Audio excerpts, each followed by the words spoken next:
Salutations from space, friends. This is Gemini Brett here to take a quick trip through sacred space to tune into today's Pisces new moon. The moon is just about to align with the sun and Earth's zodiac in the sign we call Pisces. The alignment itself will happen at 12 degrees and 6 arc minutes of tropical Pisces. Right here. And it will happen at 9:34:47 a.m. Pacific time. Where I sit, Taurus will be on the rise, and I'm very interested to then refer to Venus and this Venus-Mars conjunction. This is a photo of it from yesterday, I believe. Mars-Pluto in my local ninth, the house of astrology, and to see this new moon, and especially Jupiter, or perhaps especially the Jupiter and Neptune midpoint angling into the ascendant, but not quite as much as Saturn is. But this is local. We want to act locally, but think globally, right? So how do you do that? I mean, there's a couple ways. One would be to work with solar sign zodiac, which is going to put the sun and therefore the moon, since the synod, the meeting we call new moon, has them together in the same degree and therefore, of course, in the same sign. So maybe a Pisces rising chart. I mean, I'd love to tune into new moon charts like this, more globally speaking. You know, this no longer is a 9:35 a.m. situation, right? Really, we've taken the ground out from beneath our feet. Of course, another way we do this is to use the so-called natural zodiac or the zero Aries wheel, a whole sign chart with Aries as the first sign, which makes Pisces last. So that's a really interesting question, one that I often hear when I speak about Pisces in a class is, hey, is Pisces actually the sum of all of the signs that precede it? Okay, well, Aries is next month. So is Aries therefore the sum of all the signs that precede it? Oh, and then it will be Taurus. Is Taurus the sum of all the signs that precede it? And then Gemini, Cancer, Leo, Virgo, Libra, Scorpio, Sagittarius, Capricorn, Aquarius, and back to Pisces, and then Aries, and then Taurus, and then Gemini. There's no beginning to the wheel of life, my friends, to the wheel of order, to the 12-spoked wheel. Here's to that. But before I pour a cup for me, a cup for spirit, what does that even mean? What is it for me to pour tea here? I have a cup for Saturn and for Jupiter, who are receiving tea today. It's been that way at my table for a minute because I feel like tapping into those two energies. Jupiter and Saturn can be very helpful for me to serve in a mercurial function. And you know, if I wait long enough, then spirit will actually drink that tea.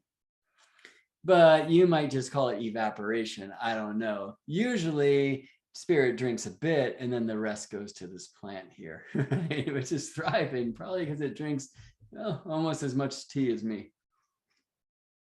Tea and the spirit of the tea, this Kuan Yinian guiding, beautiful spirit of compassion and connection. There's something Pisces in that. I'm not personally of the agreement that Pisces is the last sign. In fact, I love to begin with Pisces when I'm speaking about the 12 signs, right? So it's rare for me to do kind of, well, in modern parlance, horoscopic astrology. It's very common for me to do true horoscopic astrology because horoscope means the hour marker to your ascendant. So every time I engage with a chart, well, the chart for which I have the birth time, I'm starting there, but I'm that way, right? So I'm very much a horoscopic astrologer because that's what the horoscopos is. It's the ascendant, it's the hour marker in the East. However, we also describe a whole sky map as a horoscope and therefore a chart, which is not just a map of the soul, it's a map of the sky in the moment of your birth or the moment considered otherwise.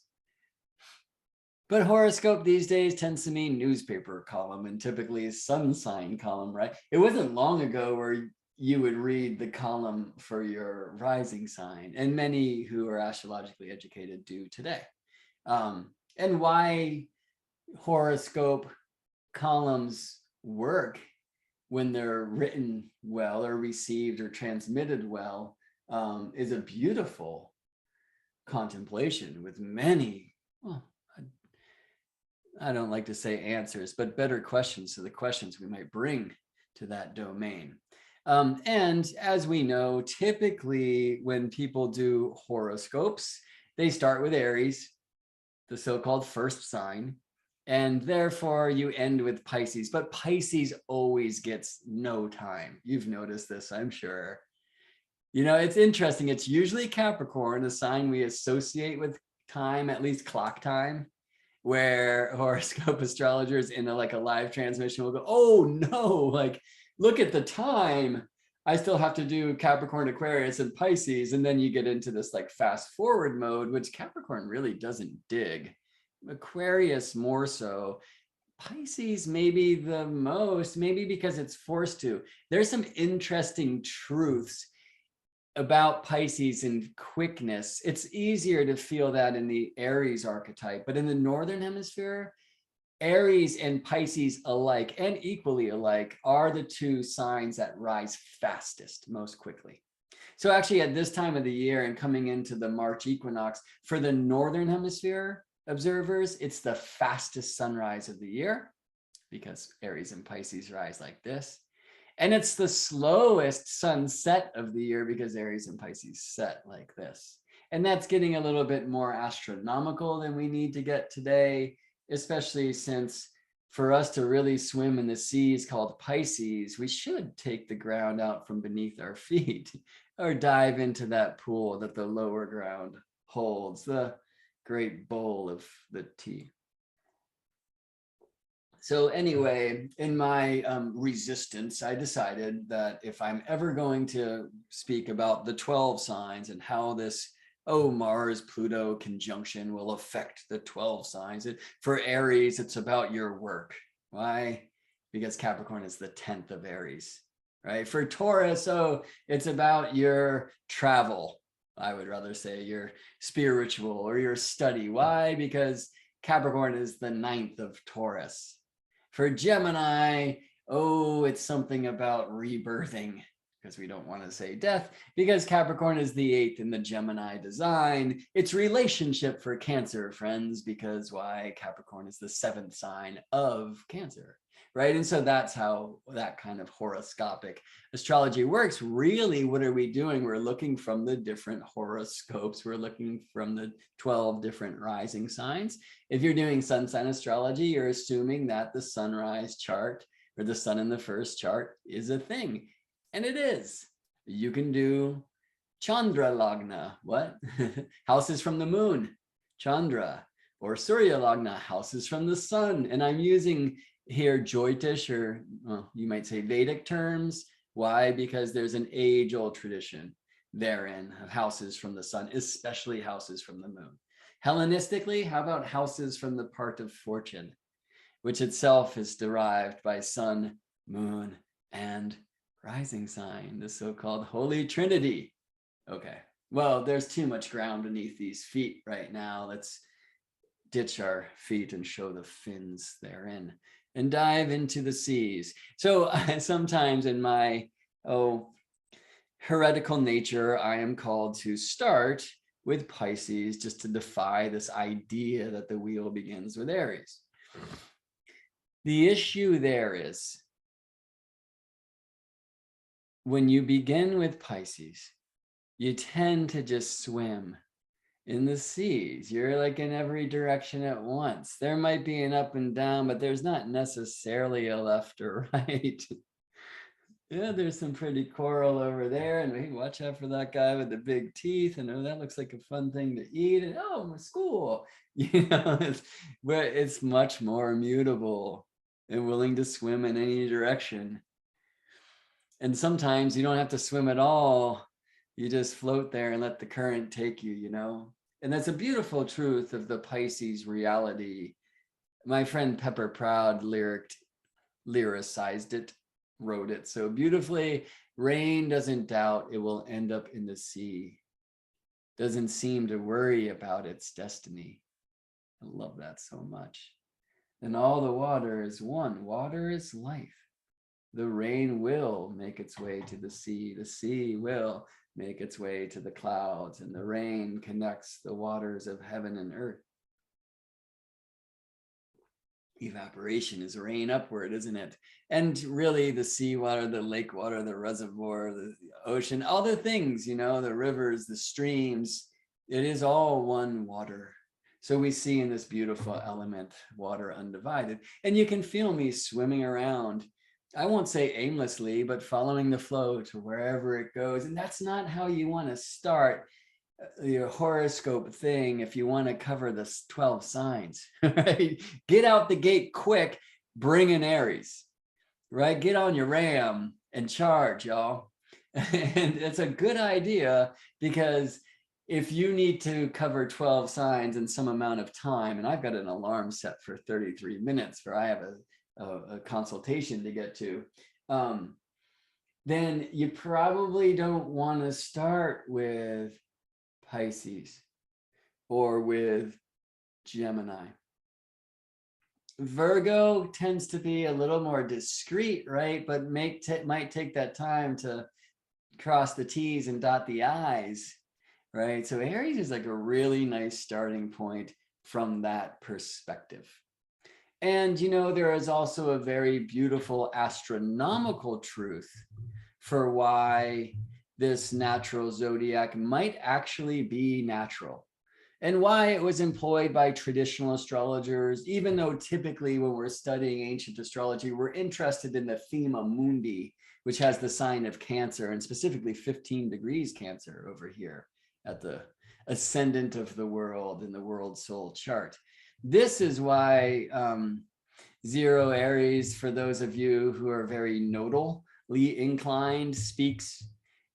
This is an image on the left of the tropical zodiac astronomy, and on the right, the astronomy of lunar latitude, which is nodes and bendings. And these, for me, are the two caduceus staffs of Hermes. On the left, the way the path of the sun, the heart of the zodiac, the ecliptic, snakes above and below the equator, the plane of day, crossing at the equinox points and most separating at the solstice points by 23.5 degrees, the so-called tilt angle of Earth. On the right, the caduceus of the moon sun from Earth's point of view, moon every month snaking above and below the path of the sun, the ecliptic plane. And this is why we have so much serpent symbolism with eclipse transmissions, snakes and dragons eating the sun, even the north and south lunar node called what? The head of the dragon and the tail of the dragon. And every month the moon snakes north of the ecliptic plane at the north lunar node, peaks at the northern bending, which is akin to the June solstice, the zero Cancer point. So if you've ever played with the draconic zodiac, this is why it's a thing, because the north node of the moon in the Earth Moon Sun system is just like, though the system is less extreme in distance and latitude than this one, declination. It's more extreme in periodicity, since it happens every month, while this happens every year, that the sun reaches its greatest distance north of the equator. That's called zero Cancer. It's directly above Earth's Tropic of Cancer. And then we start the, well, you could say descent, but how about movement south, crossing at the south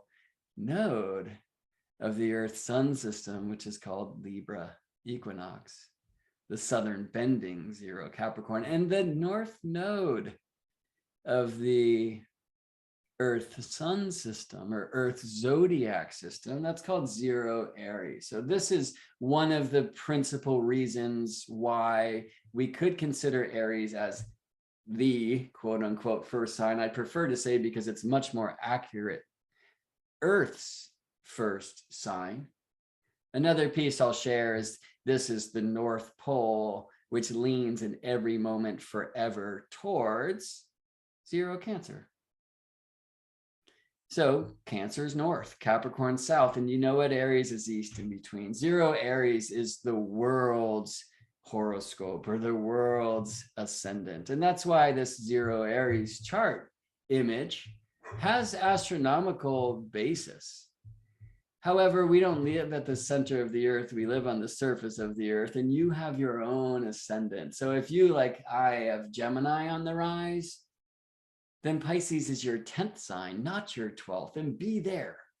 But if we want to look at the terrestrial houses, these are the signs, we can actually, and I would say accurately, and I will show this to you astronomically as I just attempted to very quickly, but I could take a long time and hopefully it would land more deeply to say this, that Aries is Earth's first house and Taurus is Earth's second house. So while I have a really hard time with this modern eye on like Aries equals the first equals Mars equals the first, or, you know, Leo's the fifth, so the sun is the natural ruler of the fifth house, which begs the question, why would the sun want night?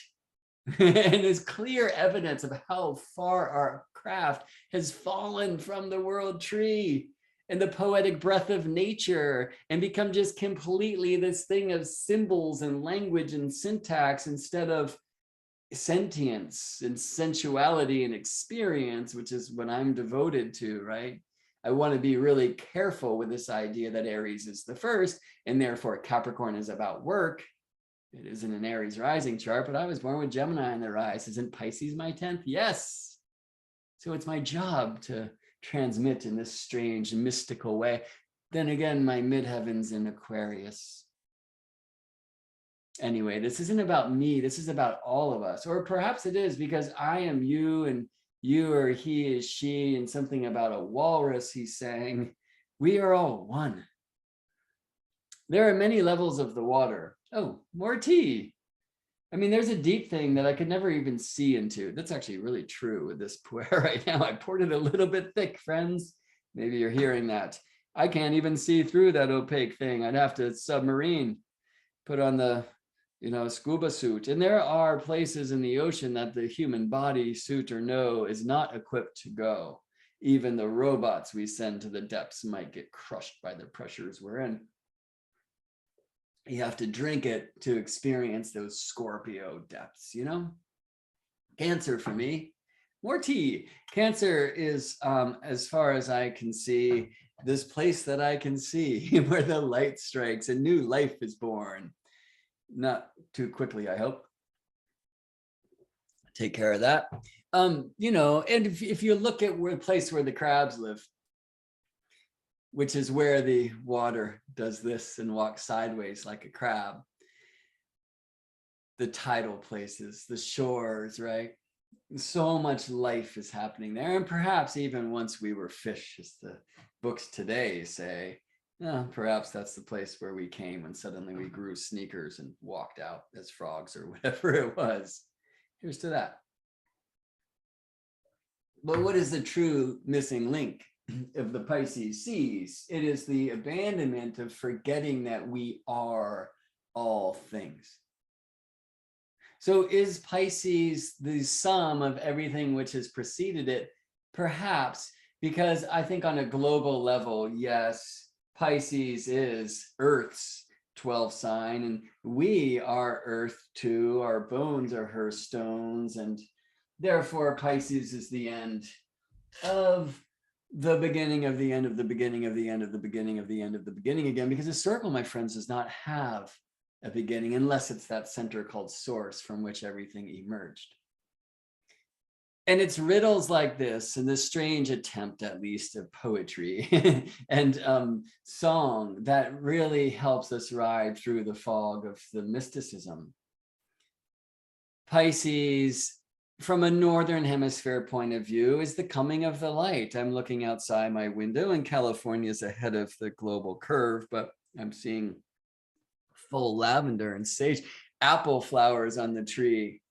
And while the mandarins are going away, somehow this fruit of wintertime, what a blessing, right? Now the flowers form fruits to be if they will receive the teachings of the bees.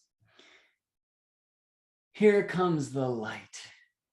is a wonderful way for us to tune into the faith that resides in the Pisces way. However, what a northern hemispheric thing to say.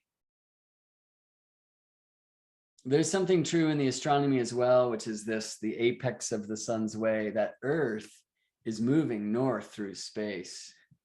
So the signs that reside north of Earth's equator are actually in the direction that we are moving, where the southern signs are places we are coming from. That's an intriguing thing to know. But truly that northward motion begins with Capricorn.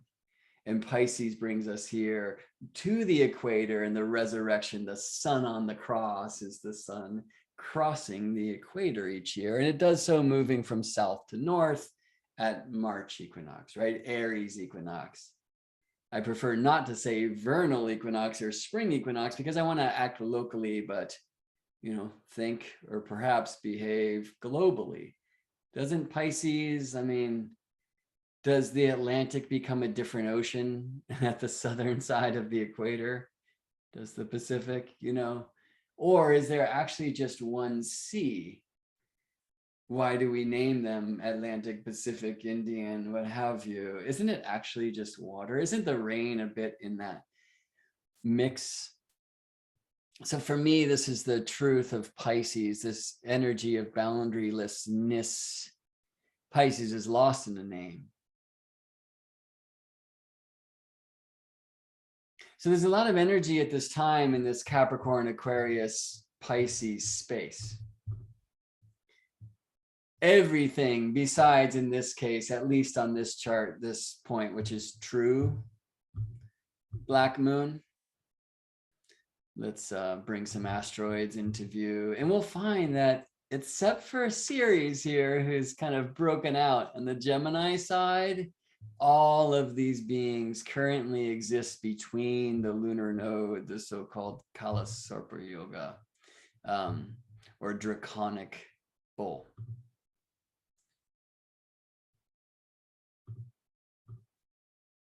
What does it mean? There's something deep, there's some knowledge of the soul, and obviously there are such difficulties happening on Earth. It's been this way, perhaps it's always been this way. It certainly feels like it's ramping up today, and some of these things have become very acute, except for some, especially for some places on the Earth, yeah?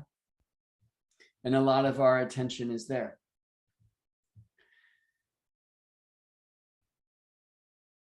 How can we give to beings who exist far from where we live?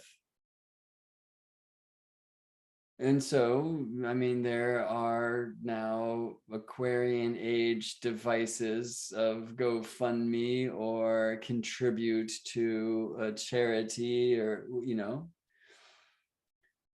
what about closing our eyes and sending a prayer? No, I had somebody invite me on social media the other day to join this like group hexing of a person overseas. And wow, it just scares me to think about that shared invitation for dark magic. In my world, that's what that is. So you can say if we're doing dark magic against the devil, it's light. Well, who gets to decide which is day and which is night? Well, I guess the sun or the earth. So maybe that wasn't the right metaphor to employ, because some things are happening in matter and at least seem very real and measurable, and some things are happening outside of the measurable spaces. And Pisces probably is the sign, and therefore the opportunity or the intention of the dream to release material reality is the only way of seeing. I mean, for me, even the idea, the truth that there are folks meditating in groups right now for world peace and for the enlightenment of my being and yours and all beings, right? Now, that doesn't sound as dark of magic, right? But isn't it invasive? I mean, I remember one time where I was drinking tea, believe it or not, at night, and I clearly saw a client in my space. And I sent a text and said, hey, it was interesting. I just felt your presence. To which he replied, it's working. And I said, what? He's like, oh, I was just sending healing energy your way. Did I ask for that? Do you have my consent to just swim up into my sea with your healing beams? Well, it's healing, it's light, it's good. So we don't need consent. Who are you to decide what is good, what is bad, what is dark, what is light?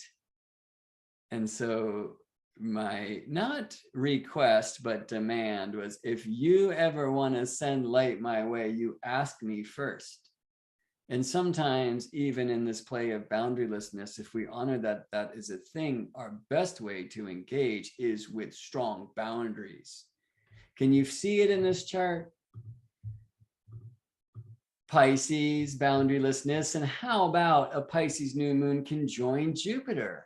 When's the next time that's going to go down?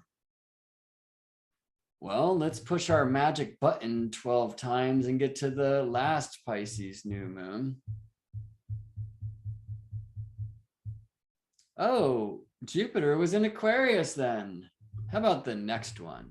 We'll just push the magic button 13 times and get to our next Pisces new moon. And oh, Jupiter will be in Aries then. Oh, well, since Jupiter takes about 12 years to go around, it's probably going to be 12 years from now before we can next have a Pisces new moon conjoin Jupiter.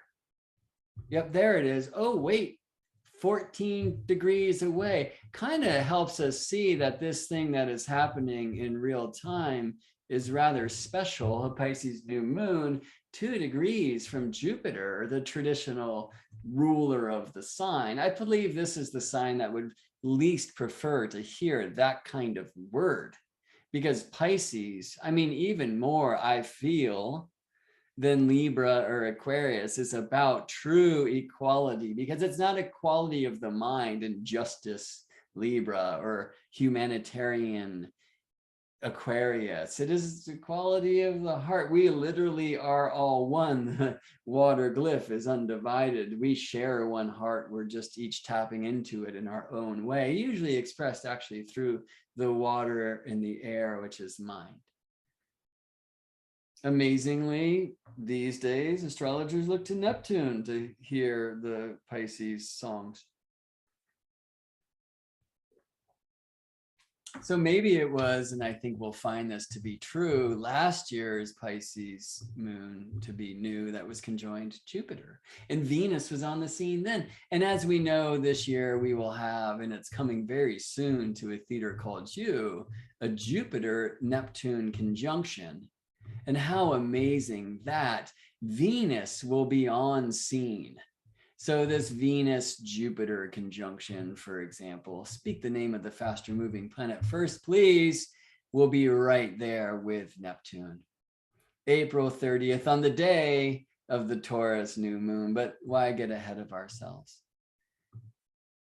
Suffice it to say that this Pisces planet party is a gathering, a very powerful gathering, a very powerful invitation. And I believe it is helpful then to have strong Capricorn at the time, like this Venus-Mars conjunction, literally in the degree where Mars is said to be exalted. Because that importance of boundaries and protecting our boundaries so that we can Pisces. Right? So not only strong Capricorn and strong Pisces, signs that are inherently sextile are 60 degrees, but 27 and 12, that's 15 away from a sextile, friends. That's 45. Oh, we could play with some buttons here in this wonderful space called Astro Gold and show the truth that, well, that's a semi-square. somehow that button's choosing not to, to work. Oh, maybe, huh, I don't know. But it is, that's 45 degrees away and almost perfectly. Right, add 5 and you find your way to 2 Aquarius. Add 30 and that's 2 Pisces, so that's 35. Add another 10 and that's 12 Pisces. So, this is a very perfect semi-square, which is a beautiful thing. You can even see half of a grand sextile between the nodes. Sextile, sextile, sextile, but that's Neptune. The Venus, Mars, Pluto, new moon, and Jupiter, for all intents and purposes, is this semi-square, which is like a semi-square, right? So there's edge here. Square helps bring things into reality. And Capricorn is a very different point of view of reality than Pisces does. I mean, for Pisces, perhaps reality might even be a bad word. So it's amazing to see Saturn in between, but in the sign of Aquarius, where in the Saturnian design, it's probably a little bit less of what we might consider Saturnian. Okay, now I'm getting off into this astrological jargon, which will really like open up worlds for those of you who have initiated yourself into this place. For others, it's like, turn it off. This guy's just talking nonsense. Okay. The nice thing about astrology is that, well, a sign says 1,000 words. I'll borrow this cliche from a picture says 1,000 words. This is a beautiful truth that helps us tune into the Piscean mystery. And will bring me to a solid place to end, and an invitation to plant some seeds of strong Piscean and yet grounded Capricornian Piscean intentions for this new moon time. We hear the alarm go off because I have boundaries and I have responsibilities and I have things, right? I'm reminded that I can't just float in the seas of mystery and mysticism all day, which is probably preferred by people turning into my thing, because I usually go on and on and on. Early this morning, I recorded a 40 hour or 45-minute class when I set out to go for like 22. But now I have a formal boundary, and I think it could be really helpful to keep our feet underground. And when we tune into this idea of boundarylessness, which is a Pisces ideal, and boundaries, which is a Capricorn necessity, how can we have boundarylessness, right? And how can, when there is a bowl, more tea, can the water take shape, take form? What is the shape of water? First of all, how can we, in our intuitive, empathic connection, our sharing of the one heart, understand the necessity of knowing that I have my bones and my skin, and I am me and you are you, so I can let that thing blend when we wanted to, and also turn that master switch off. That's a huge deal, or else we will just drown in the pain of the world's reign. What is the wisdom of empathy? And what is the empathy that's available when we have our feet on our ground, that is not when we just believe whatever we see on the screen? So the screen is this wonderful place that helps us see something the same as the one who sits next to us and behind and in front. It's the difference between film, which is a very Piscean thing, and a book, which I would say is actually much more Capricornian, but maybe that's just because I'm drinking Mercury tea. And he says, pick me, pick me. When you read a book, you have to invent your own vision of what is being narrated or described. When you see a film, it's kind of handed there to you. However, you still are seeing that scene through your own eyes. And it is the way that you see that is contributing to the all. So you can see that actually as, because I have my skin, I'm separated from it, the great abandonment that I used to be part of this one or all of this one. How does that work? But the beauty of perhaps spirit reflected itself through soul into matter, not only because in this kind of place with the appearance of time and space, I can grow. And as I grow, the world grows, spirit grows. But very importantly, how much more interesting to look at the one creation through so many different eyes. My intention this month is to allow myself to open the eyes of my heart, but understand that my heart and your heart are allowed to be different, and to be very careful with what I am being told to see on some screen.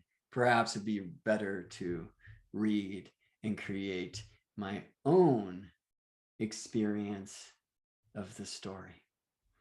See you in space, friends.